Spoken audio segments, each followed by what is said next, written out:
मेरे प्रिय छात्रों, 10th क्लास एनसीईआरटी बुक की जो हमारी प्रश्नावली 3.5 चल रही थी, उसमें हम आपको क्वेश्चन नंबर 3 तक कंप्लीट करा चुके थे। क्वेश्चन नंबर 4 स्टार्ट होता है और 4 क्वेश्चन क्या है देखते हैं उसे। एक छात्रावास के मासिक व्यय का एक भाग नियत है तथा शेष इस पर निर्भर करता है कि छात्रा ने कितने दिन भोजन लिया है। जब विद्यार्थी ए जो कि 20 दिन भोजन करता है 100 रुपये छात्रावास में व्यय के लिए अदा करने पड़ते हैं। यदि विद्यार्थी ए जो है यदि 20 दिन भोजन करता है तो उसे कितने रुपए व्यय करने पड़ते हैं? 1000। जबकि एक विद्यार्थी बी जो कि 26 दिन भोजन करता है छात्रावास में व्यय के लिए 1180 रुपये अदा करने पड़ते हैं। नियत तथा व्यय और प्रतिदिन के भोजन का मूल्य ज्ञात कीजिए। तो वो 20 दिन तक यदि भोजन करेगा तो उसे छात्रावास में कितने रुपए जमा करने पड़ेंगे? 1000 रुपये। और यदि छात्र भी 26 दिन भोजन करेगा तो उसे छात्रावास में कितने रुपए जमा करने पड़ेंगे? 1180 रुपये। उसने हमसे 2 बात कही कि नियत व्यय और प्रतिदिन भोजन का मूल्य ज्ञात कीजिए। ठीक है, तो मान लेते हैं जो उसका नियत व्यय है छात्र का, माना हल करते हैं इसे। छात्रा का जो नियत व्यय है वो x रुपये, माना जो उसका नियत व्यय है वो कितने रुपए है? x रुपये। फिर उसने कहा प्रतिदिन का भोजन भी याद करना, तो इसे भी मान लो प्रतिदिन भोजन का जो मूल्य है वो y रुपये। क्लियर हो गया हम तक? अब इसने हमसे क्या कहा? ए के लिए देखो, जो ए वाला बंदा है उसके लिए टोटल कितना व्यय कर रहा हो? छात्रा ए का व्यय। ठीक है, इसने कहा एक छात्रावास के मासिक व्यय का एक भाग नियत है। एक भाग तो है जो उसका नियत। बाकी शेष किस पर निर्भर करता है? जो छात्रा ने कितने दिन भोजन किया। कितने दिन भोजन किया? y दिन। कितने रुपए प्रतिदिन के हिसाब से? y दिन के प्रतिदिन के हिसाब से। तो जब हम 20 की गुना y में करेंगे तो वो मूल्य पता लगेगा कि 20 दिन में उसने कितने रुपए का भोजन कर लिया। क्योंकि अगर प्रतिदिन का भोजन का मूल्य y रुपये था और उसने 20 दिन तक भोजन किया तो कितने रुपए बनिए? 20y। और नियत क्या है? x। कोई x तो उसे देने ही देने थे, लेकिन प्रतिदिन का हम जो भोजन देखेंगे वो किसे देखेंगे? वो 20 दिन तक भोजन कर रहा, तो 20 दिन तक भोजन कर रहा, जबकि हमने मान लिया कि प्रतिदिन का व्यय कितना उसका? y रुपये। तो 20 दिन में टोटल कितने रुपए बैठेंगे? 20 गुना y। फॉर एग्जाम्पल यदि प्रतिदिन 5 रुपए का भोजन करता हो तो 20 दिन में कितने रुपए अदा करने पड़ते हैं इसे? 20 पंजे 100। तो ऐसे अगर प्रतिदिन 22 रुपए खर्च करता हो तो 20 दिन में कितने करेगा? 20 में। बात आगे क्लियर? आगे चलो। बराबर टोटल कितने रुपए देने पड़ते हैं उसे? 1000। तो यहाँ पे लिखेंगे 1000। इसे मान लो समीकरण नंबर 1। क्लियर होगी बात? अब देखते हैं हम बी के लिए टोटल व्यय कितना होता है। छात्रा बी के लिए व्यय नियत तो x है हमारे पास, एक्स्ट्रा बचे उसमें। एक विद्यार्थी बी जो 26 दिन भोजन करता है, 26 दिन तक भोजन करता है, तो कुल मूल्य कितना बैठा? 26 गुना y, क्योंकि y प्रतिदिन का है, तो ये 26y। कितने रुपए देने पड़ते हैं टोटल उसे? 1180। तो बराबर में कितना आ गया? 1180 रुपए। ये बन गई हमारे पास समीकरण नंबर 7। यहां तक बात समझिए। अब हमें बताना था छात्र का नियत व्यय और प्रतिदिन भोजन का मूल्य, यानी कि x और y का मान हमें बताना था। तो हम क्या काम करते हैं? इन दोनों समीकरणों को हल करते हैं। समीकरण सेकंड में से फर्स्ट को क्या कर देते हैं? माइनस। जब हम इसमें से इसे माइनस करेंगे तो x से x क्या हो जाएगा? कट जाएगा। 26 में से 20 गए, कितने बचे? 6y। और यहाँ पे 1180 है, यहाँ पे 1000 है, तो 1180 में से 1000 गए, कितने बचे? 180। 6 से कितनी बार कट गया? 6 18। तो y बराबर कितना आ गया? 30। तो प्रतिदिन भोजन का मूल्य कितना आ गया? 30 रुपए। y का मान समीकरण फर्स्ट में रख दो या सेकंड में रख दो। तो y का मान समीकरण फर्स्ट में रखने पर, जब हम y का मान समीकरण फर्स्ट में रखेंगे तो यहां से देखो x प्लस 20 गुना y के स्थान पे कितना आया? 30 बराबर में कितना है? 1000। 3 दूनी 6, 600 बराबर 1000। 600 बराबर से इधर गया तो x बराबर 1000 माइनस 600। 1000 में से 600 को माइनस किया, कितना बन गया? 400। तो नियत छात्रा का जो नियत व्यय मूल्य था वो कितना था? 400 रुपए तो उसे देने ही देने थे। और प्रतिदिन का भोजन कितना है? 30 रुपए। तो यहाँ पे लिख देंगे हम छात्रा का नियत व्यय बराबर 400 रुपए और छात्रा का प्रतिदिन का भोजन का मूल्य, भोजन का मूल्य कितने रुपए है? y कितना आया? 30 रुपए। 30। बात आ गई समझ में? चलते हैं हम इसके सेकंड पार्ट पर। इसने कहा सेकंड पार्ट में कि एक दिन 1/3 हो जाती है। शर्त क्या है? जब उसके अंश से 1 घटाया जाता है। तो भिन्न की बात चल रही, तो भिन्न जो होती है, भिन्न में अंश भी होता है और हर भी होता है। तो मान लेते हैं, माना जो भिन्न का अंश है, भिन्न का क्या है? अंश है वो x है, और भिन्न का हर कितना है? y है। तब भिन्न क्या होगी हमारी? भिन्न होगी, क्योंकि भिन्न जो होती है वो अंश बटे हर होती है।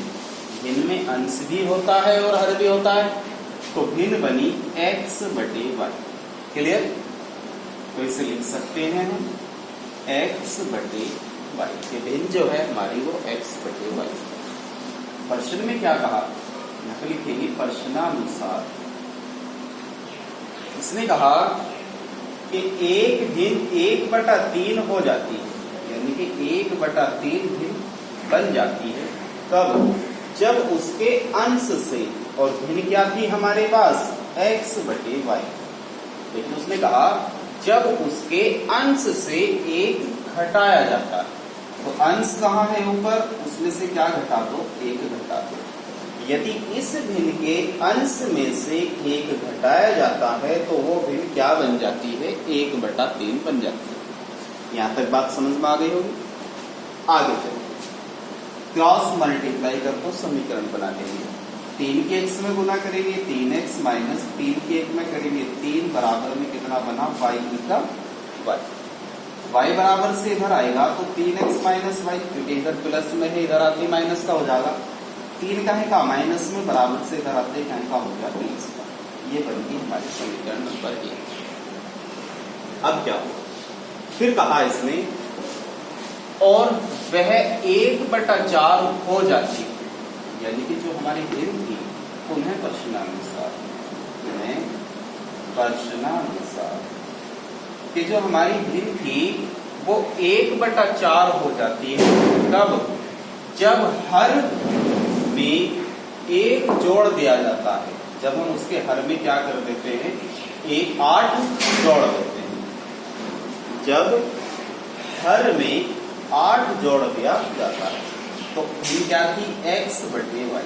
इसके हर में क्या जोड़ देते हैं हम, 8 जोड़ देते हैं, तो वह भिन्न क्या हो जाती है, 1/4 हो जाती है। क्लियर? इसकी भी क्रॉस गुना कर दो, यहाँ पे करेंगे तो 4x, इसकी इधर करेंगे तो y + के 8, y प्लस में ही बराबर से इधर आएगा तो 4x - y बराबर कितना हो गया, 8। ये कौन सी समीकरण बन गई, सेकंड।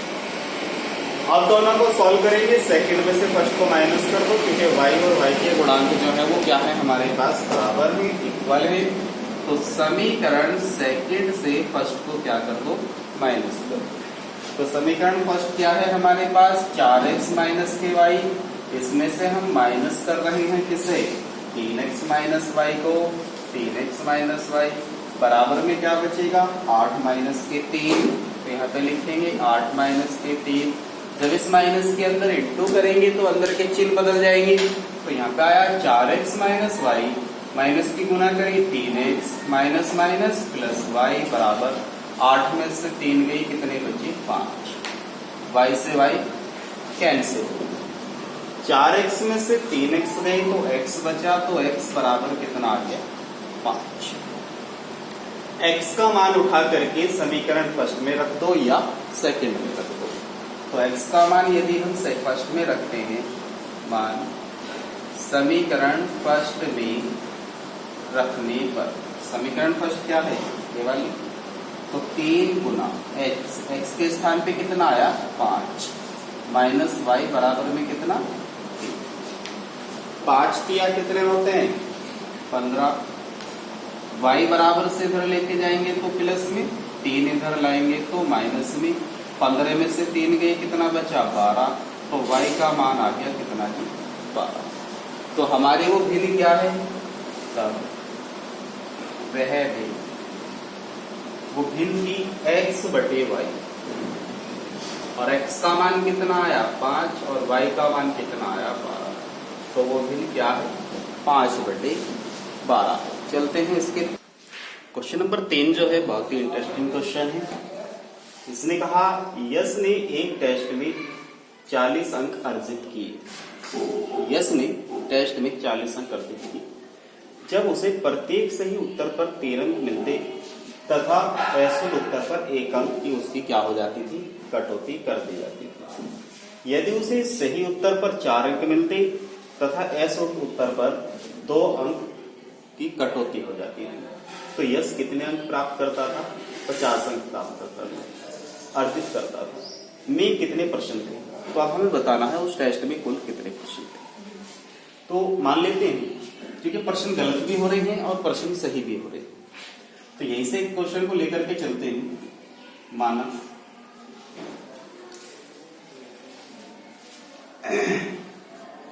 जो सही प्रश्न उसने किए, यश ने प्रश्न द्वारा सही प्रश्न करने की संख्या मान लो, या प्रश्न सही होने की संख्या मान लो, या तो प्रश्नों को सही करने की या प्रश्न सही करने की। तो यश एक टेस्ट में 40 अंक अर्जित करता था। उसकी शर्त थी कि सही उत्तर पर 3 अंक कट जाते थे। तो उसे मान लो सही प्रश्नों की जो संख्या थी, सही प्रश्नों की जो संख्या थी वो उसकी x थी, और जो उसने गलत किए, गलत प्रश्नों की जो संख्या थी वो y। किसके द्वारा, यश द्वारा। यश ने जो सही प्रश्न किए उसकी संख्या x हो गई, और यश ने जो गलत प्रश्नों किए वो कितने होंगे, y होंगे। तो सही प्रश्नों की संख्या x होगी, गलत प्रश्नों की संख्या y होगी। लेकिन टेस्ट में दोनों प्रश्न थे, तो कुल कितने प्रश्न बने, प्रश्नों की संख्या, यहाँ पर लिखेंगे कुल प्रश्नों की संख्या। अब जो कुल प्रश्नों की संख्या होगी, सही कितने थे x, गलत कितने थे y, को दोनों को जोड़ देंगे, सही उत्तर है। प्रश्नानुसार चलते हैं। प्रश्नानुसार उसने कहा वो टेस्ट में 40 अंक अर्जित कर लेता था, जबकि उसे सही उत्तर पर, यहां पर लिखेंगे सही उत्तर पर क्या होता था, 3 अंक मिलते थे। 3 अंक मिलते थे तथा गलत पर कितना कट जाता था, 1 अंक की कटौती होती है।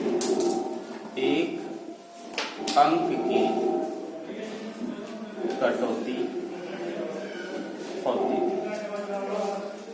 सही उत्तर पर उसे 3 अंक मिल जाते थे। प्रश्नों की संख्या कितनी, x, तो कुल कितने अंक अर्जित किए उसने, 3x। अगर एक प्रश्न पे उसे 3 अंक मिल रहे हैं, तो जो उसने सही प्रश्न किए थे x, तो x प्रश्नों पे उसे कितने अंक मिले, 3x। तो इनकी x में गुना करनी पड़ेगी। गलत प्रश्नों की संख्या कितनी थी, y थी, लेकिन गलत पे कितने अंक कट जाते थे, 1 कट जाते थे। y की गुना 1 में करेंगे, कितना बना y, ये वाले अंक घटा दो, तो उसने टोटल कितने अंक अर्जित करे थे, 40। बात आ गई समझ में। ये हो गया जी हमारा समीकरण नंबर 1। फिर चलते हैं प्रश्नानुसार में। उसने कहा कि सही उत्तर पर इस बार कितने मिल रहे हैं, 40, 4 अंक, 4 अंक मिलते हैं तथा गलत पर कितने कट जाते हैं, 2 अंक कट जाते हैं। 2 अंक की कटौती होती। तो वो कितने अंक अर्जित करता था, 50 अंक को बना लिया करता था। सही प्रश्नों की संख्या कितनी थी, x। 1 पे कितने मिलते थे, 4, तो टोटल अंक कितने प्राप्त करे उसने, 4x। गलत प्रश्नों की संख्या कितनी थी, y। 1 प्रश्न पे कितने कट जाते थे, 2 अंक, तो 2y हो गए माइनस। सही में से गलत वालों को माइनस करके उसने टोटल कितने अर्जित करे, 50। ये बात आगे समझ लो। ध्यान से देखो, इस इक्वेशन से 2 कॉमन आ गया, तो यहाँ पे बचा 2x माइनस के y बराबर में कितना, 50।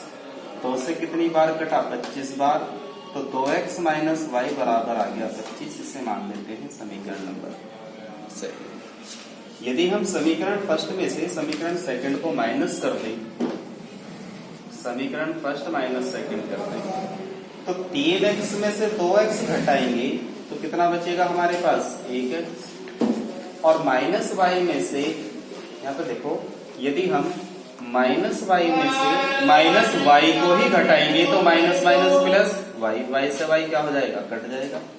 अब 40 में से 25 गई तो कितना बचा हमारे पास, 15, क्योंकि 10 में से 5 जाके कितना बचेगा, 5, और यहाँ बचे 3 में से 2 गया तो हमारे पास कितना बचा, मात्र 1 बचा। तो x का मान कितना हो गया, 15, यानी कि सही प्रश्नों की संख्या जो है वो कितनी है, 15। अब चाहिए हमें गलत प्रश्नों की संख्या, तो हम क्या काम करते हैं, x के मान को उठा करके फर्स्ट में रख देते हैं।